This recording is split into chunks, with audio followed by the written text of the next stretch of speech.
Let's move back to the draft though. Paulo Banchero. I think he's consensus top 3 pick.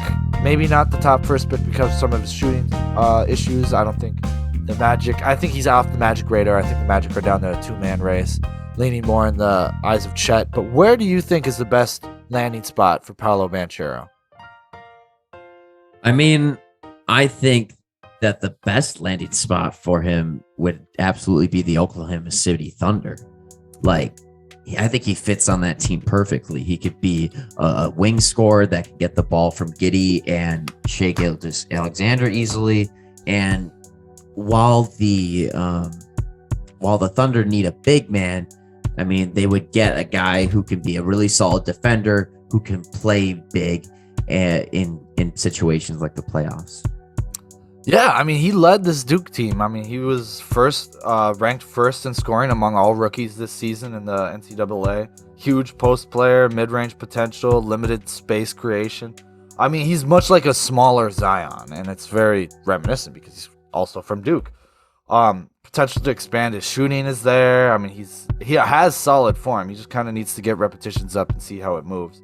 But OKC, yeah, I agree. I think that would be so great because he has playmakers like Giddey and SGA that can certainly either open up the floor for him or find him on those drives. And I think it would be a great fit. I think he would be awesome for them because they need a lot in the front court. I think he would be a great start for them to show some talent up there. Yeah, no, I mean, I think that would make a lot of sense for him. I don't know if that's the way the Thunder would end up going, but I just think that would be a great fit for him. I certainly think the Rockets would be great too.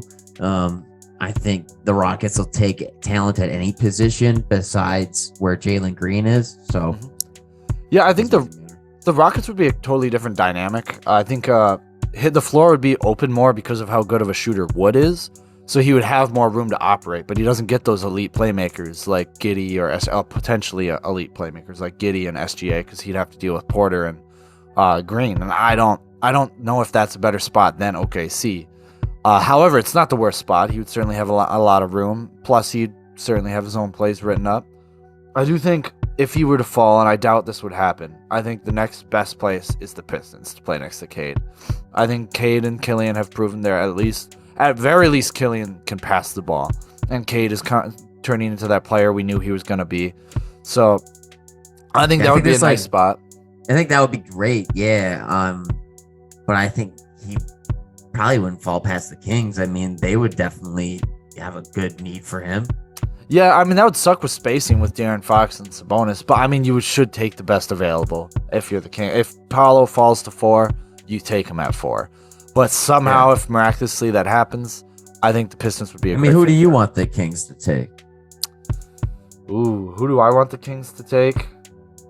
That's tough. I mean, I think if Jabari Smith Jr. fell to them, that's instant. That's it. He's not falling. But he's not falling to them. But it's tough. Who's the guy outside of that top 3? Outside that, see, it's different because depends what prospect board you look at. Jaden Ivey, Shaedon Sharp. Shaedon Sharp could be that guy. From the Kings prospect board? Yeah, Jaden Ivey. Jaden Ivey's more of a guard, but Shaedon Sharp could certainly be a wing for them that they could pick up, and he would be nice. I talked about AJ Griffin, even Jalen Duran. But that would be a tough pick. That would be more positional at 4. And see, this 4 is kind of. They kind of should go positional, though, shouldn't they? I mean, they definitely should not draft a guard. I think if they, don't trade the pick, they shouldn't draft a guard. Maybe this is the perfect situation where you look to trade down, where you get some more assets, and then you fall into someone who you think would fit your team better. Plus, you get some capital back, some either draft capital or another decent player. Yeah, I mean, it's definitely the way they could go. I still think the number 4 overall pick is valuable enough where you get something good out of it. So yeah, I mean, that's what happened with the Pelicans. They weren't convinced they wanted Darius Garland, so they traded down and they got who did that? Jackson Hayes and someone else. I think it was they fucked that up. Yeah, Jackson Hayes and Nah, just because they didn't want Darius Garland because they weren't convinced he was going to be a star. Which at the time I got it, but they traded for 4 for 10 and something else. But Paulo, I mean, I think I don't think he's going to be the worst shooting struggle. I think he's shown enough where he just needs more time to figure it out.